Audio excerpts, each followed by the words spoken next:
orientation and gender identity. Importantly, this marks the first time the court has dealt with the issue of trans rights. So that's a big deal. This would seem to be a question with a very basic answer. Well, yeah, duh. It's the moral right thing to do.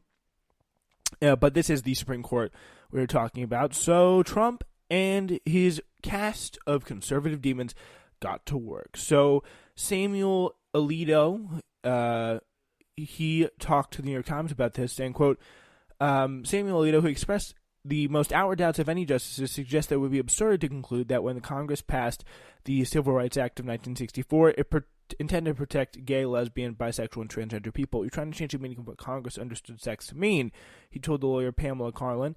It's sexual orientation, it's not sex, Justice Alito said at another point during the arguments, underscoring that Congress and the American public have long understood those forms of discrimination to be distinct. Discriminating against someone because they're a man or a woman, he said, is not the same as discriminating against someone for being gay or lesbian. But, I mean, I don't get it. Like, there is so many parts of the Constitution. If you want to be such a strict constitutionalist, why can't I say everyone has a right to, is that the Constitution?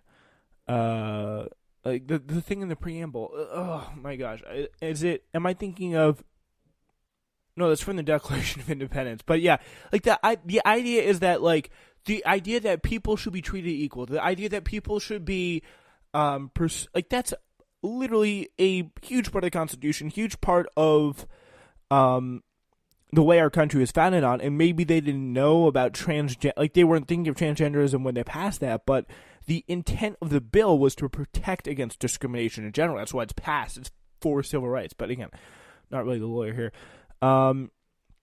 Here's what Carlin says. Pam Carlin, arguing for Bostock and started the defense with Grace, opened the arguments with crisp, clear, succinct, accessible discussion of how clear these cases should be, saying, quote, the attempt to carve out discrimination against men for being gay from Title 7 cannot be administered. That's 7, yeah. Cannot be administered without either consistency or integrity. In the words of the Second Circuit, it forces the judges to resort to lexical bean counting, whether they count up the frequency of epithets such as the F word for gay people, gay, queer, real men, and femme, to determine whether whether or not discrimination is based on sex or sexual orientation. That attempt is futile because when a man is discriminated against for being gay, he is discriminated against for not conforming to an expectation of how men should behave. In 1964, those were the days of Mad Men, so the idea of sexual orientation would have been reached unless courts didn't find sexual harassment to be actionable until this court did. In Price Waterhouse, this court recognized a discrimination against a woman who cursed like a sailor, walked like a man, and didn't wear makeup was reachable under Title VII.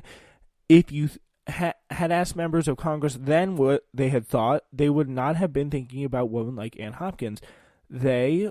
And when you tell two employees who come in, both of whom tell you they were married their partner Bill last weekend, when you fire the male employee who married Bill and you give the female employee who married Bill a couple of days off so she can celebrate the joyous event, that's discrimination because of sex. Well, if no one has any further questions, I'll reserve the remainder of time for rebuttal. Then just a little laughter at the end there. So yeah, it is a very interesting discussion here. So it's a little bit of a interesting exchange here. Let's get into it. So, and Congress has been repeatedly in this, this is, I believe, the statement of Carlin, and Congress has been repeatedly asked, this is the lawyer, in the years since 1964 to address this question. The Equality Act is before Congress right now. Congress has declined or failed to act on these requests, and if the court takes this up and interprets this 1964 statute to prohibit discrimination based on sexual orientation, we will be acting exactly like a legislature. We might as well just take the Equality Act and issue that as our opinion, and that's what I think that's a justice. I don't know who, but let's see. Yeah, that's Justice Alito. She says, this is Justice Alito talking, we would not be deciding a major policy question that has not that was not in Congress's mind in 1964, and then Congress has repeatedly failed to address in the year since then. No more than what you did in okay, this is again just back and forth. Sorry. Yeah. So Alito goes after the congressional inaction question. Carlin kind of attacks it. It was really kind of a little bit of an aggressive exchange. So, and then this is a really back and forth kind of situation. So that is, yeah. Kavanaugh had a little thing to say on this. In his first big LGBTQ case since joining the Supreme Court last year, Brett Kavanaugh asked just one question during arguments today, giving away little on what he's thinking on whether he'll move to the right of Kennedy on LGBTQ issues. Yeah, so it's just a bunch of stuff from the courts that she kind of handled some of this nonsense well. She got rid of arguments here. And so this is a court reporter, Mark Joseph Stern, says, just got out of oral arguments in the Title VII cases. I still think the 5 conservatives will rule that federal law does not bar LGBTQ employment discrimination, but it was not a slam dunk for either side. Kavanaugh said virtually nothing. Solicitor General Noel Francisco told the court that LGBTQ equality will lead to men and women showers. Lots of arguments about bathrooms. Yeah, so that's the kind of idea. Pam Karlan was incredible, he says. Her turn at the lectern was powerful, bold, witty, and perfect. I was blown away. Yeah, arguments just ended in the SCOTUS Title VII cases outside the court. A large demonstration in support of LGBTQ rights with protesters chanting, "No fear, no hate, no license to discriminate," as they marched along the street. And that's kind of some cool stuff that they were going around. A few quick takeaways from the Title VII arguments, more to come in a bit. Says this again, Zoe Tillman, another court reporter here. Justices on both sides of the ideological spectrum are clearly really focused on the issue of bathroom use and the rights of transgender individuals, even as lawyers kept saying this is not that case. So the liberal justices, as you would expect, to appear to come down more firmly on the side of extending protections to LGBTQ people. The conservative justices mostly didn't, and the swing justice likely could be Neil Gorsuch. That's what we're relying on for the rights of LGBTQ people and employment discrimination, whether you can fire someone on the basis of sex and deny them a job on the basis of sex, and that applies to being a transgender or being gay or lesbian.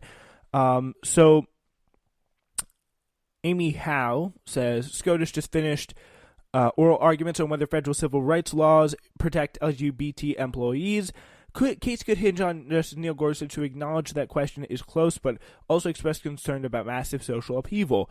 So yeah, literally the right, the guy who's on the Supreme Court because Republicans stole a seat and gave it to him, now has the civil rights of LGBTQ people in America in his hands, and appears to be leaning towards voting against them. So yeah, if you're gay or LGBTQ in any way, you want a job and that job's denied to you and you want to sue them or whatever, your best hopes come down to Neil Gorsuch. So that's what we got going on right now. So yeah, sorry we got a little bit bogged down there in those court documents, but we're going to move on now to this White House again. And even though President Trump insisted repeatedly that his now infamous call with Ukrainian President Volodymyr Zelensky was perfect and not, as is plain to see to anyone who was in the Chud, an open invitation to meddle in the upcoming presidential election. But according to a new report from ABC News, not everyone in the White House is quite so confident either. In a 2-page memo written by the still anonymous whistleblower whose complaint launched the ongoing impeachment inquiry into the president, the person recounts how a White House official who was on the call relaying that conversation was crazy, frightening, and completely lacking in substance related to national security. The official who listened to the entirety of the call was visibly shaken by what transpired and seemed keen to inform a trusted colleague within the U.S. national security apparatus about the call. ABC reported the whistleblower who also wrote in the memo. So that guy was apparently the whistleblower who he informed. Someone in the security state. And despite the president's repeated claim that the conversation was entirely on the up and up, it's clear others in the administration were well aware the phone call contained the potentially damaging information. Late last month, the White House admitted that a transcript of the call just as the whistleblower first claimed, was immediately moved to a classified server reserved for top-secret information to shield it from scrutiny. So, yeah, it's totally normal to hide your call in the most top-secret of top-secret file areas in the White House if it's perfect. Yeah, so just think about that as we move on. Just want to get that in there a little bit. But now we turn to healthcare in a great article in the New Republic by Libby Watson. Yeah,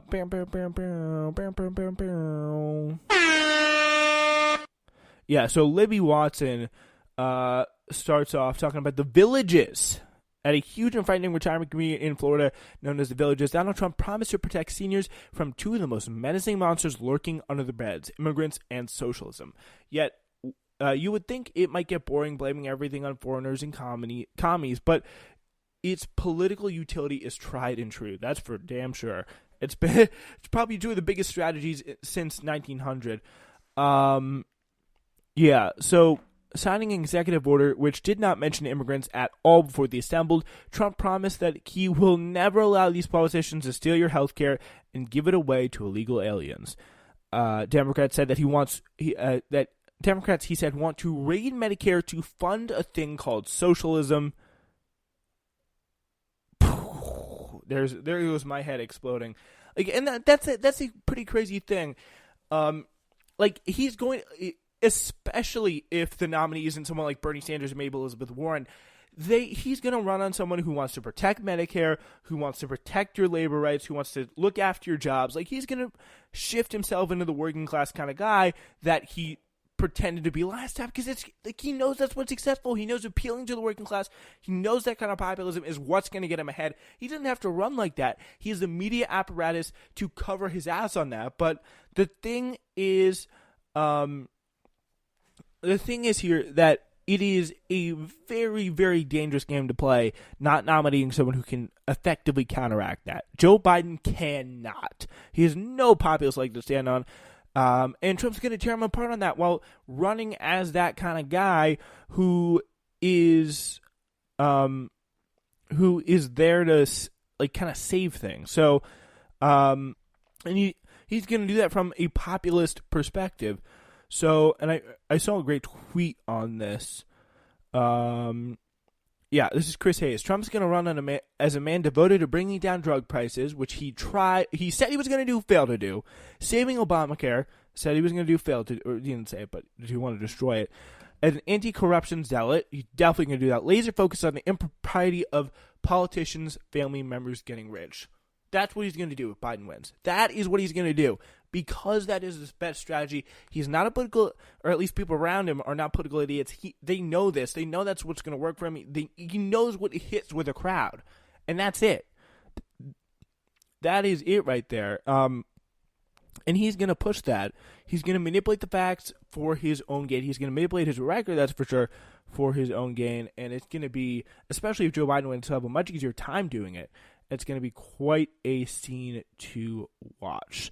So, yeah, as hoary as the old-timey red baiting might seem, this executive order and a rhetoric Trump deployed to promote it is a distillation of his administration's strategy to defeat the movement for single payer. By pitting Americans against immigrants and by telling seniors their Medicare would be under threat, Trump's banking on division and discord as a way to defeat a plan that would be beneficial to everyone except the very wealthiest. Because that's what he's doing. He's literally using populism to help the wealthy. Like, it's a pretty incredible strategy that he has there. So, if Americans could realize the benefits of single-payer healthcare and discover how different a life free from the worry of crippling healthcare debt could be, Republicans would not be able to persist in their promotion of the grim race to the bottom status quo.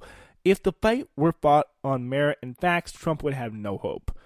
That's kind of most of what Trump's political strategy is, not fighting on merits and facts, and it's been very successful for him through thus far. Like, he's been able to do quite a good time. He's had quite a good time with it. So, yeah, and I think he will continue to do so because he has a very, very, very. He just knows what hits with a crowd. He knows how to, like, throw his record out the window. It's a whole new campaign time. It's a whole new season. I think there's a Drake lyric about that, but like that's what he's gonna do.